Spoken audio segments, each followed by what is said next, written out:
Bonjour et bienvenue sur la chaîne. Je suis contente de vous retrouver aujourd'hui pour faire une vidéo un petit peu différente. Aujourd'hui, je vais vous présenter un book haul. Donc, ce sont mes derniers achats qui se sont un petit peu accumulés. Ça faisait longtemps d'ailleurs que j'avais plus fait un petit book haul. Enfin, petit. Ici, ce sera pas un petit book haul, mais du coup, je vais vous présenter ces derniers livres qui sont entrés dans ma palle. Il y a un petit peu de tout. On a des mangas, on a des romans, on a aussi des BD, un peu moins, mais il y en a. Bref, je vais vous présenter tout cela. Il y a des livres neufs, il y a des livres d'occasion via Vinted. Bref, il y a un petit peu de tout et je vous montre tout cela directement. Alors, j'ai tout mis dans un chariot et je vais prendre un petit peu les choses comme elles viennent parce que j'ai pas classé spécialement au niveau du chariot. Donc, je vais commencer du haut et descendre ensuite progressivement. Tout d'abord, il y a suite de manga avec les carnets de l'apothicaire. J'ai pris le 4 et le 5 parce que j'avais terminé il y a pas si longtemps le tome 2 et le tome 3. Comme c'est une petite saga que j'aime beaucoup, j'avais envie de la poursuivre. Donc quand j'ai vu qu'ils étaient disponibles en librairie, eh bien j'ai pris la suite, les 2 tomes suivants pour pouvoir continuer cette série que j'aime beaucoup. Alors je vais vous présenter rapidement les livres. Je vais pas spécialement vous raconter ce que ça raconte parce que sinon on va en avoir pour des heures. Donc peut-être qu'il y en a certains où je vais un petit peu vous expliquer, il y en a d'autres que je vais passer, mais je pense qu'ici au niveau des carnets de l'apothicaire vous connaissez, ou sinon il y a mes vidéos précédentes où je vous en parle un petit peu plus longuement. Alors il y a également celui-ci qui est Une bête au paradis de Cécile Coulon aux éditions Le Livre de Poche. C'est un livre qui me faisait envie depuis un petit moment parce qu'on en avait pas mal parler sur YouTube, donc ce livre me tentait assez bien. J'ai d'ailleurs même pris un autre livre de Cécile Coulon que vous allez voir dans ce book haul parce que j'ai pris le dernier qui est sorti en poche et j'ai trouvé quelques jours après celui-ci qui est, je pense, le premier, sauf si je fais erreur, n'hésitez pas à me le dire. Mais du coup voilà, ça c'est un livre dont j'avais entendu vraiment beaucoup parler. Il y a marqué que c'est le prix des lecteurs sélection 2021. Bon, après c'est pas toujours un gage de réussite. Enfin en tout cas ça veut pas dire que je vais apprécier le livre, mais en tout cas il a été apprécié et comme j'en ai entendu pas mal parler, ça m'a donné envie de le découvrir. Second livre, c'est celui-ci, Reine Rouge aux éditions Pocket. C'est un livre dont j'ai entendu parler très récemment et qui m'a tenté. Donc ça va être un policier thriller, je sais pas exactement, avec un duo d'enquêteurs assez atypique. Donc ça m'avait bien tenté quand j'avais entendu parler de ce livre. En plus la couverture est très jolie, du coup il y a celui-ci qui entre également dans ma palle. Je continue avec ceux d'à côté. J'avais vu quand il était en grand format et j'attendais qu'il passe en poche. Du coup j'ai pas tardé à me l'acheter. Et j'ai hâte de le découvrir. Une histoire familiale apparemment qui se passe dans un huis clos, ça m'intrigue assez bien, du coup j'ai hâte de le découvrir. Il y a également celui-ci qui est Ferme bien ta porte. On vous avait bien dit de ne pas faire confiance aux inconnus. Ce qui est marqué ici, c'est aux éditions Hauteville dans leur collection Suspense. Je l'avais pas vu passer, mais il me faisait très envie quand j'ai lu la 4e de couverture. Ça m'a décidé à le prendre. Donc j'ai vraiment hâte. On est toujours ici dans une ambiance policier un peu thriller, donc j'ai tellement hâte de le lire parce qu'il me tente. Il est indiqué ici sombre, fascinant et bien ficelé. Alors une sortie récente, c'est celui-ci que vous avez dû voir passer parce que je l'ai vu dans des vidéos sorties littéraires du mois de février. Ça parle apparemment de sorcières, il y a une guerre qui se prépare. La couverture est très jolie, j'ai hâte de pouvoir me plonger dedans. Il y a également celui-ci qui est Le Royaume de Tobin, qui est une intégrale, la première intégrale de Lynn Flewelling aux éditions J'ai lu. Je n'ai vu ni entendu parler de ce roman, donc je suis complètement tombée dessus par hasard dans un petit tour en librairie. Je l'ai vu, il m'a interpellée. La couverture était super belle. C'est un petit peu ici une ambiance, évidemment ça rappelle un peu le Seigneur des Anneaux. Je sais pas ce que vous en pensez, mais en tout cas moi ça m'a fait penser à cette ambiance, donc fantasy héroïque comme ça.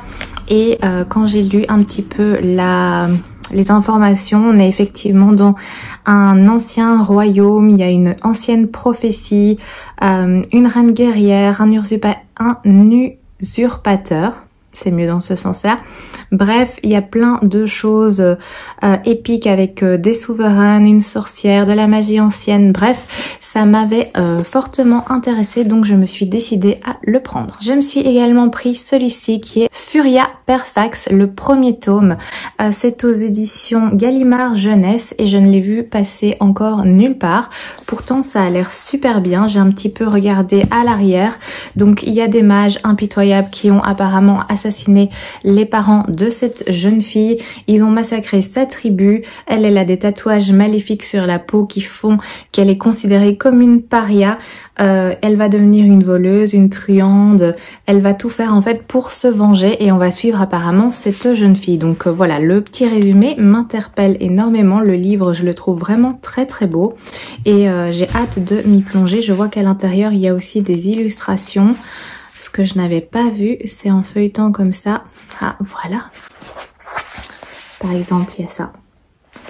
Donc voilà, ça a l'air très très sympathique et c'est un premier tome évidemment, mais voilà, je me le suis pris. Je continue avec celui-ci qui est une sortie récente que j'ai également vu passer sur pas mal de chaînes et sur Insta qui me faisait envie. C'est Yenny la promise du dragon.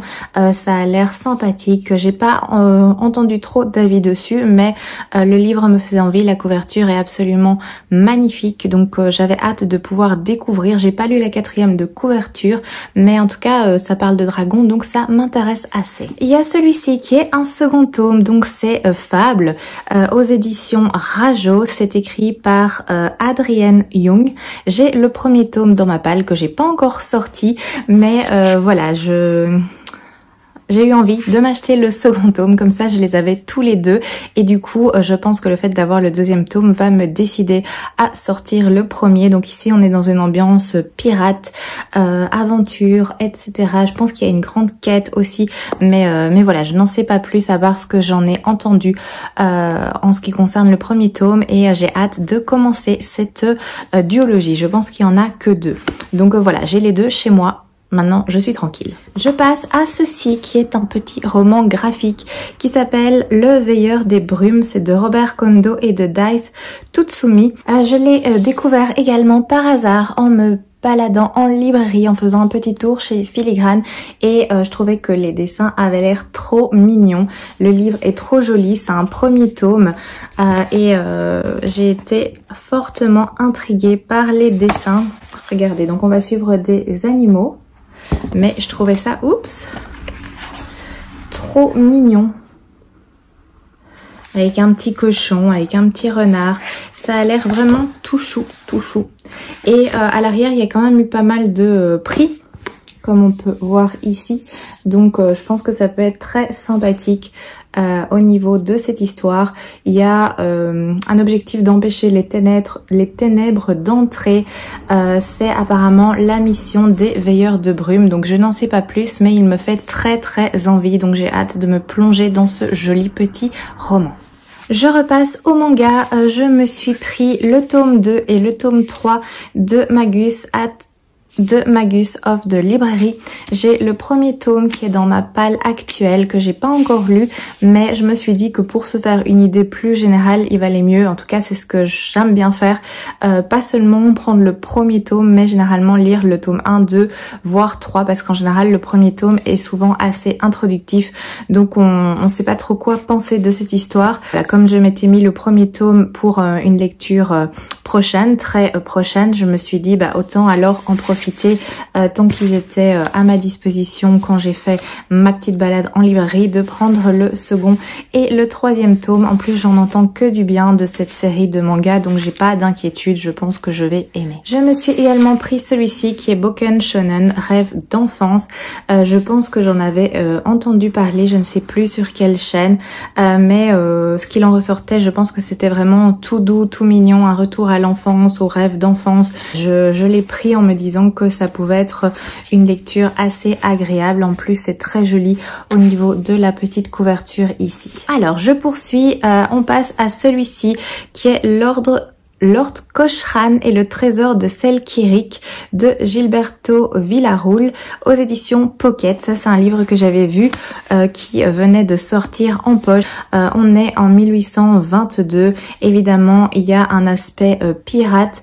Qu'est-ce que ça met? Un corsaire a caché un trésor sur l'île de Robinson Crusoe. Cette île serait la demeure de quelque chose d'abominable et intrigué, le Lord Cochrane en question va partir sur cette île. Je pense qu'on va s'embarquer dans quelque chose piraterie, trésor, aventure, chose un petit peu surnaturelle et fantastique, parce que ici on voit clairement que ça c'est pas une pieuvre habituelle, donc c'est pas un poulpe normal. Je me suis également pris celui-ci qui est Le feu de la sorcière. C'est le premier tome, c'est écrit par James Clements et on est ici aux éditions Bragelonne Poche. C'est les chroniques de Lully, je pense, qui en avait parlé. Donc il y en a plusieurs et apparemment c'est une saga vraiment très très chouette. Ça m'a donné envie de le découvrir. Oui, d'ailleurs ici il y a les autres petits tomes. Du coup je me suis pris le premier en poche pour pouvoir découvrir cette série un petit peu mieux. Au niveau science-fiction, je me suis pris La dernière arche que j'ai vu passer. C'est écrit par Romain Benassia et on est aux éditions Pocket également. Donc il a reçu un prix, Les étoiles montantes de l'imaginaire apparemment. Il est indiqué Les étoiles montantes de l'imaginaire. Je l'ai vu passer sur Instagram. Toujours dans la science-fiction, je me suis pris Alien Earth de Megan Lindholm aux éditions Le Livre de Poche qui m'intrigue aussi énormément. Donc ici, la Terre est morte et les humains ont bien failli disparaître avec elle. Heureusement, les arthroplanes des insectoïdes de motivation obscure les ont évacués vers deux planètes jumelles, Castor et Pollux. Les humains ont muté par force pour s'adapter à leur nouvel habitat, mais ils ont conservé la nostalgie de leur monde d'origine, devenu terre étrangère. Ça va tourner autour de ça. Est-ce que on peut retourner sur Terre après tout ce qui s'est passé? Également celui-ci, toujours dans la science-fiction, avec Pyramide de Romain Benassia à nouveau. Le même que pour La dernière arche que voici aux éditions Pocket également. De nouveau, c'est un livre que j'avais vu passer, je ne sais plus chez qui, mais qui m'avait fortement intéressée. Donc ici on est dans le futur parce qu'on est en 2182. De nouveau, les colons fuient la Terre devenue stérile pour un voyage en vaisseau de 200 ans. De nouveau des petits mangas, j'ai pris les 3 tomes de Nina du Royaume des Étoiles. C'est un petit manga qui a l'air tout mignon, tout chou. J'ai pris le 1, le 2 et le 3. Donc ici, je pense pas que ça va être une histoire incroyable, mais on va suivre Nina qui est une jeune orpheline aux yeux bleus profonds qui a été enlevée et amenée dans un palais pour remplacer en fait une princesse, la princesse Alicia qui a disparu dans un accident. Elle est destinée en fait à épouser le prince héritier du royaume de Gada et elle a 3 mois pour apprendre à se comporter comme une vraie princesse tout en trompant les nobles de la cour. Je pense que ça peut être un petit truc sympa à lire. Je me suis pris voilà les 3 premiers tomes pour me faire une idée plus précise. Je continue dans les mangas avec Orange. Je me suis pris le premier et le second tome. Donc c'est un manga dont j'ai entendu parler à nouveau et que j'avais envie de découvrir. Donc ici on va suivre des lycéens. Donc il y a une lycéenne qui va recevoir une drôle de lettre qui est en fait une lettre du futur. La jeune femme qu'elle est devenue 10 ans plus tard. Ça m'intéresse, ce passage voyage dans le temps. On revient au roman avec celui-ci qui est Le Sanctuaire secret. Donc c'est Fablehaven, c'est aux éditions Pocket jeunesse et c'est écrit par Brandon Mull. C'est un petit livre tout fin, donc facile à mon avis à lire, ça va pas prendre des heures et des heures. Donc on va être dans une histoire où il y a des fées, des géants, des naïades, etc.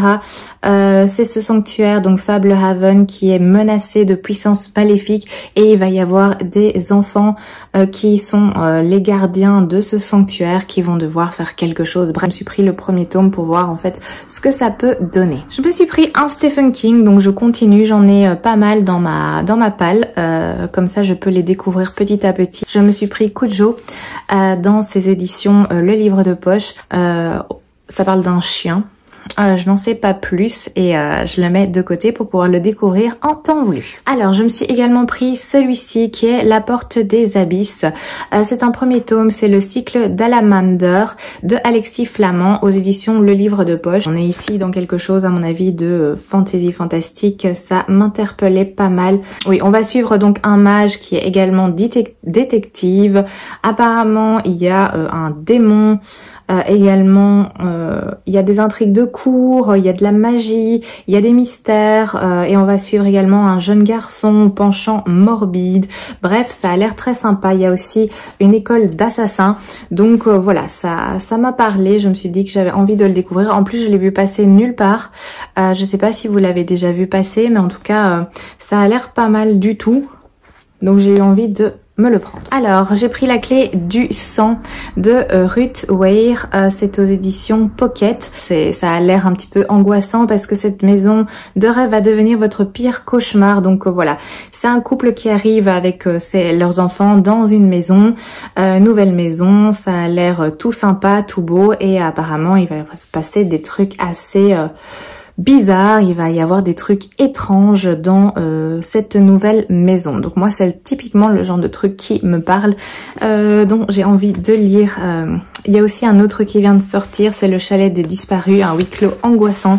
Celui-là aussi il me fait énormément envie, donc je pense que je vais attendre qu'il sorte en poche. Comme je vous le disais un peu plus tôt, voici l'autre Cécile Coulon que je me suis pris.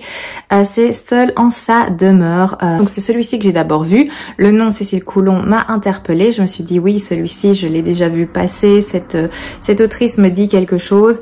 Ici ça parle d'un thriller sur l'amour et le désir. Il est noté brillant et surprenant. Donc comme c'était une autrice que j'avais envie de découvrir, je l'ai pris et ensuite c'est après que j'ai trouvé son précédent roman que je vous ai montré un peu plus tôt. Donc celui-ci a également rejoint ma palle. J'ai aussi pris Nature morte de Louise Penny aux éditions Babel Noir. La couverture est toute jolie. On dirait, enfin toute jolie. C'est un peu angoissant quand même la tête de Bambi. Je l'avais pris parce que dernièrement, sans doute que je vais vous le montrer un peu plus tard, j'ai trouvé un autre livre de cette autrice qui me tentait bien. Et ensuite, en lisant un peu plus attentivement le dos, je me suis rendu compte que c'était pas le premier tome de cette série. Donc je me suis dit, c'est pas grave, je vais le découvrir en ne commençant pas dans l'ordre, peu importe. Et en fait, un peu plus tard, en repassant en librairie, j'ai quand même jeté un œil au livre de cette autrice pour voir si éventuellement il y avait pas le premier qui était indiqué ici hein, dans les livres du même auteur. Et en fait, je l'ai trouvé. Donc je me suis dit, autant le prendre, comme ça je commence dans l'ordre. Je me suis également pris le premier tome de celui-ci, Les Mystères de Larry Spem, Le sang jamais n'oublie de Lucie Pierrat-Pajot. Donc c'est ici aux éditions Gallimard Jeunesse dans la collection à la tranche jaune fluo. C'est un début de saga, c'est une trilogie je pense. Je n'en sais pas grand chose à part que ça se passe dans les années 1899. À part de mécanique, il y a une apprentie, des orphelins, un passé mystérieux. J'avais eu envie de découvrir ceci, en plus il est vraiment pas gros non plus.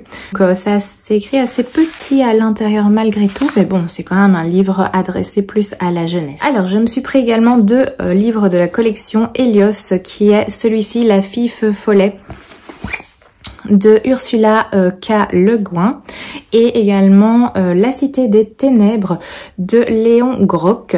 Les livres me faisaient très envie, je les trouve très jolis. Vraiment, c'est aussi des tout petits livres, ils sont très fins, mais ça a l'air excellent. Donc dans celui-ci, ça parle un petit peu d'archéologie parce qu'on va creuser un tunnel sous la Méditerranée et on va mettre à jour des restes antiques, des cavernes antiques qui mènent aux profondeurs de la Terre avec des scientifiques qui vont découvrir des civilisations oubliées, des énigmes géologiques et même des dinosaures jusqu'à atteindre la Cité des Ténèbres. Moi, ça m'avait pas mal intriguée.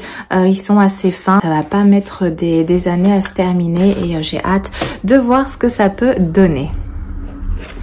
Alors je me suis également pris celui-ci qui est sorti en poche, Le désert des couleurs de Aurélie Wellenstein aux éditions Pocket. En grand format, il est chez Scrineo et c'est vrai que ça faisait un moment que j'avais envie de le découvrir parce que je trouvais le concept super intéressant. C'est un désert où chaque grain de sable possède un souvenir perdu et oublié. Donc voilà, on va aller dans tout ce qui concerne la mémoire, les souvenirs, etc. Et ce concept m'avait l'air très intéressant, donc j'avais hâte de le découvrir. J'ai également celui-ci qui est Les Abysses de Rivers Solomon aux éditions J'ai lu. La couverture est super belle, comme ça. Elle est magnifique. On va suivre ici, c'est un livre qui traite de femmes, hein, on peut le voir. Donc c'est à l'époque où il y a un commerce d'esclaves. Quand une esclave tombait enceinte sur un vaisseau négrier, en fait elle était jetée à la mer. Mais toutes ces femmes ne sont pas mortes et certaines ont même donné naissance à leur bébé. Celles qui ont survécu se sont adaptées à leur environnement et ont fondé une humanité parallèle au fond des océans. Donc depuis, les sirènes ont oublié l'histoire traumatique de leur genèse, mais un jour, l'une d'elles va leur rendre la mémoire. Voilà. Alors je passe ensuite à celui-ci qui est une autre ambiance, hein, c'est dans les collections Bragelonne Terreur. C'est l'horreur de Kill Creek de Scott Thomas. Je l'avais vu plusieurs fois et à chaque fois je me disais est-ce que je le prends, est-ce que je le prends pas? Non, le prends pas, t'as déjà assez de livres. Et là je sais pas, je me suis dit oh c'est bon, ça fait au moins 3 fois que je passe devant et je le prends pas, du coup là je l'ai pris. Donc évidemment ici j'aime bien cette collection Bragelonne, j'en ai lu quelques-uns de Bragelonne Terreur et c'est assez sympa, ils ont le dos rouge comme ça et j'ai hâte de découvrir.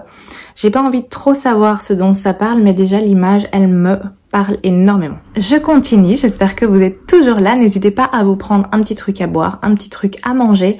Il reste encore quelques livres à voir. On a fait le plus gros, mais je vais continuer. Alors, j'ai également celui-ci dans le côté science-fiction, un Jack Vance avec Chai aux éditions J'ai lu. Je pense que c'est également les chroniques de Lully qui en avaient parlé et du coup ça m'a donné envie de découvrir. C'est une belle brique par contre, je m'attendais pas à ça. C'est vraiment très gros, mais j'ai hâte de découvrir ce que ça peut donner. Je me suis pris un petit Agatha Christie qui est carte sur table, donc de temps en temps quand je passe en librairie, j'en prends un et je continue ma petite collection. J'en ai déjà lu quelques-uns. Ici c'est avec Hercule Poirot. Il y a 8 invités, 4 spécialistes du crime et 4 meurtriers impunis. Lequel d'entre eux a eu l'idée saugrenue d'assassiner leur hôte? C'est toujours une chouette ambiance. Quand on aime les Agatha Christie, celui-ci me parle. Moi j'aime beaucoup Hercule Poirot, donc il m'en fallait pas beaucoup plus. Ah voilà, ça c'est le livre dont je vous parlais de Louise Penny, c'est La nature de la bête. C'est celui-ci que j'avais d'abord vu et que je me suis acheté sans savoir en fait qu'il y avait d'autres livres précédemment. Ça tourne autour d'un enfant, un enfant qui raconte pas mal de choses un petit peu étranges. Personne le prend au sérieux. Il y a un moment donné où cet enfant va signaler qu'il a vu un énorme canon dissimulé dans la forêt. De nouveau, personne l'écoute, mais quelques jours plus tard, en fait, cet enfant est retrouvé mort. Donc là, se pose la question de mince, est-ce que en fait, ce qu'il nous avait raconté la dernière fois, c'était vrai? Il y a également Le chant de la vengeance qui est aux éditions J'ai lu, écrit par Megan Chance. La couverture est très belle, c'est la couverture qui m'a attirée, je trouve ça super beau. On se retrouve en 1906 et on va suivre May qui se retrouve seule et sans le sou suite au décès de sa mère jusqu'à ce que sa tante, qu'elle n'a jamais vue, va lui proposer de la rejoindre à San Francisco. Elle va être accueillie dans la riche famille Sullivan et évidemment May va s'émerveiller de l'opulence de cette nouvelle vie, mais elle y décèle également des zones d'ombre. Notamment sa cousine, la belle Goldie, disparaît souvent la nuit. Le laudanum que sa tante prend la rend assez confuse et l'une de ses servantes n'arrête pas de la mettre en garde. Voilà, donc ça m'avait pas mal intriguée. J'ai eu envie de découvrir ce petit roman. Je me suis également pris L'appel du coucou, qui est une enquête de Cormoran Strike de Robert Galbraith aux éditions Le Livre de Poche. Donc c'est la première enquête. Je pense qu'il y en a 4 ou 5 actuellement que je n'ai pas vu passer. En tout cas, j'ai jamais vu passer ce livre. J'avais pas vu, mais ils mettent que Robert Galbraith est le pseudonyme de J.K. Rowling. Ah oui, et ça c'est les 4 premiers volumes des aventures du Steve Cormoran Strike. Des millions d'exemplaires vendus à travers le monde qui l'ont imposé comme un des nouveaux maîtres du polar. Voilà, du coup, je ne savais pas, j'avais pas lu tout ça, mais ça me donne encore plus envie de découvrir ce premier roman, cette première enquête. Autre roman de Jack Vance, c'est celui-ci, Le Jardin des Suldrunes, le tome 1 Lyonesse, qui me tentait beaucoup parce que on va donc ça va tourner autour de l'Atlantide. Ça va parler apparemment de d'îles englouties sous l'Atlantique. On va avoir des créatures magiques qui vivaient en harmonie avec les humains. Ça, c'était avant. On a les ancêtres du roi Arthur. On a un monde de magnificence, d'aventure, de sombre magie. Bref, ça a l'air très sympathique et on va suivre une jeune fille qui va découvrir sur une plage le corps sans vie, presque sans vie, d'un prince apparemment. C'est noté ici que c'est l'une des plus belles œuvres de l'histoire de la fantasy. Ça mêle l'épopée à la satire, c'est un conte médiéval. Bref, il m'en fallait pas plus pour me donner envie de le lire. Autre livre de Stephen King, c'est celui-ci, Monsieur Mercedes. Toujours au livre de poche, j'en achète de temps en temps pour pouvoir découvrir un petit peu plus cet auteur. Et d'ailleurs dans ma palle actuelle, j'ai mis le Fléau premier tome, donc c'est un que je vais lire prochainement. Je me suis également pris celui-ci, donc La cabane aux confins du monde. C'est aux très belles éditions Totem. C'est très inquiétant. En plus, il est pas gros, donc je pense qu'il va vite passer parce que je l'avais vu sur les réseaux. J'étais tentée, je m'étais dit oui, quand il sort, je vais le prendre et c'est ce que j'ai fait. Il y a aussi celui-ci, Alice au pays des merveilles de Lewis Carroll, bien sûr, aux éditions Bragelonne. J'ai craqué pour l'objet, je le trouvais très beau, magnifique. En plus, je n'ai jamais lu vraiment l'histoire de Alice au pays des merveilles. J'ai vu le dessin animé. Je me suis dit voilà que c'était l'occasion de le découvrir sur un livre absolument magnifique.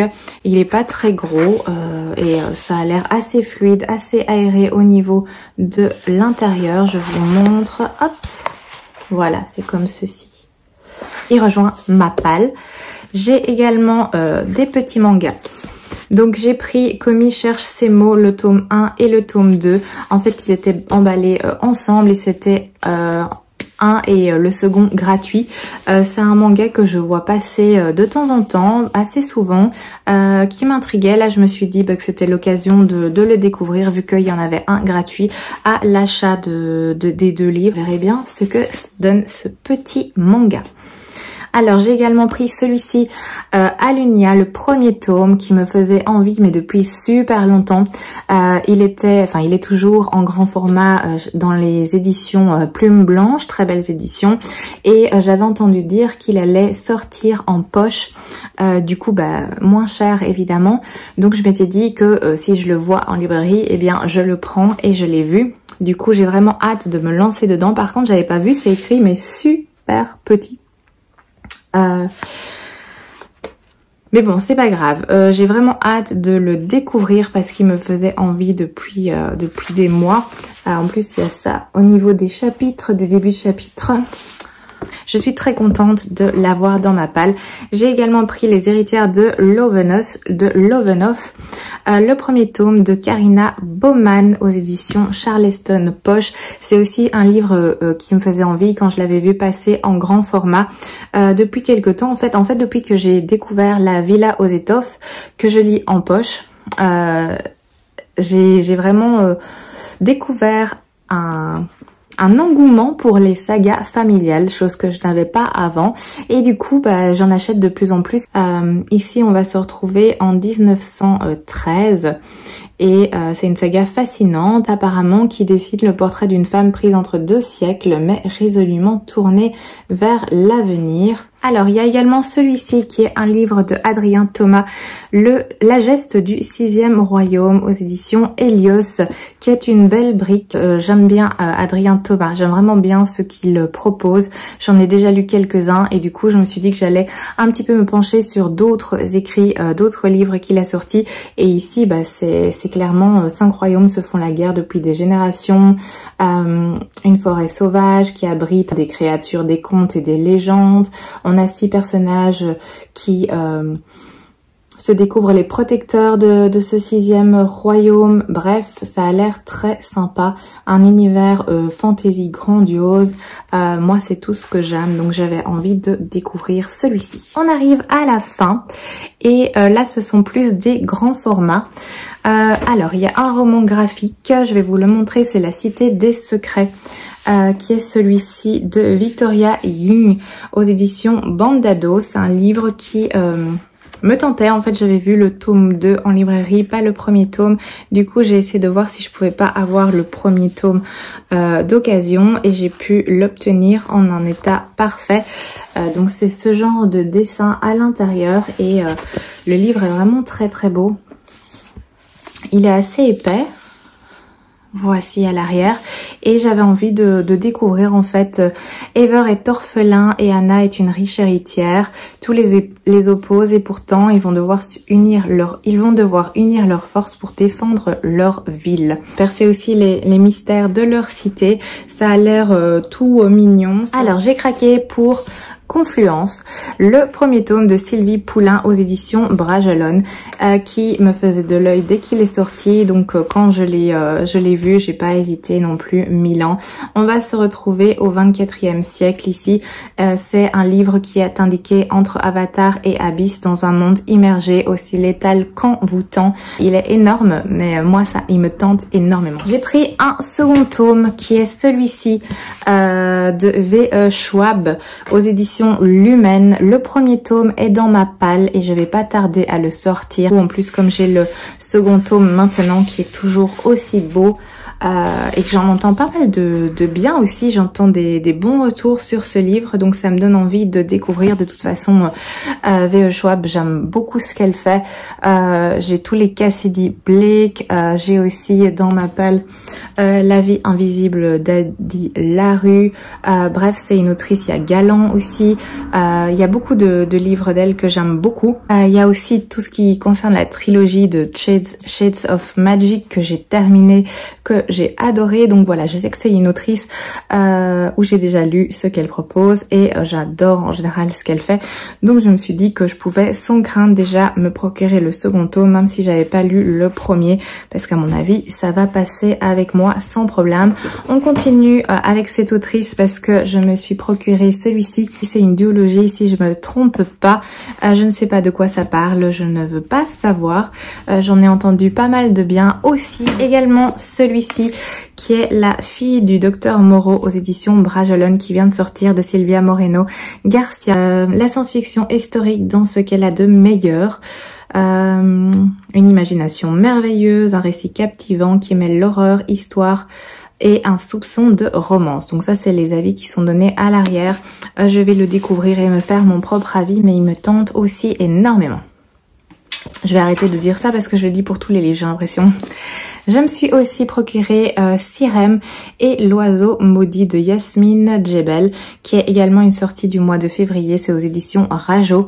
Il était noté aussi dans ma petite liste d'envie de sortie du mois de février. Je sais pas trop ce que ça raconte. Par contre, je peux vous le montrer. Moi, je regarde pas, mais sinon vous pouvez regarder à votre aise.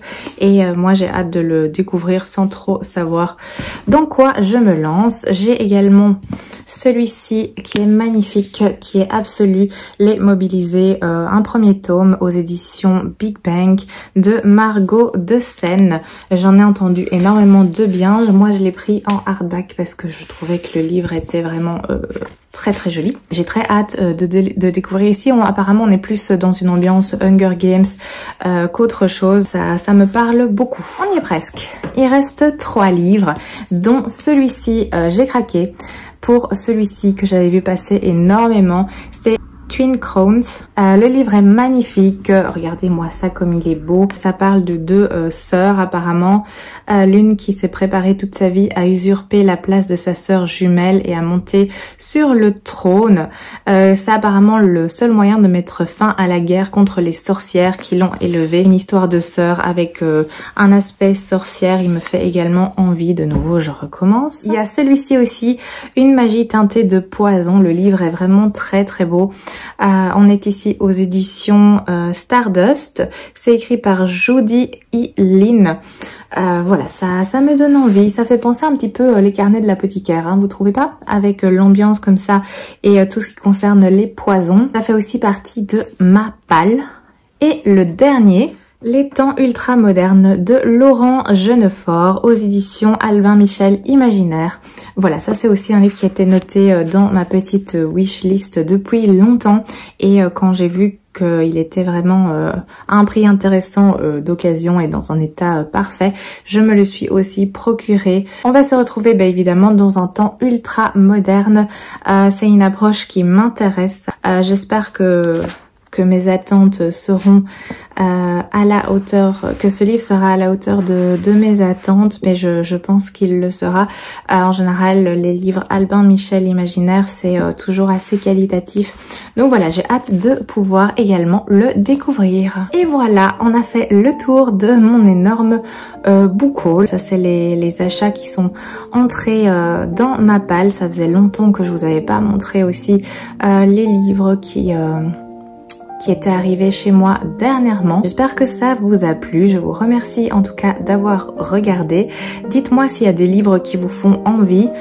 Dites-moi s'il y a des livres que vous avez déjà lus et ce que vous en avez pensé. Comme ça peut peut-être m'aider pour en sortir plus rapidement de ma palle. Je vous souhaite une excellente journée. Je vous dis à très bientôt.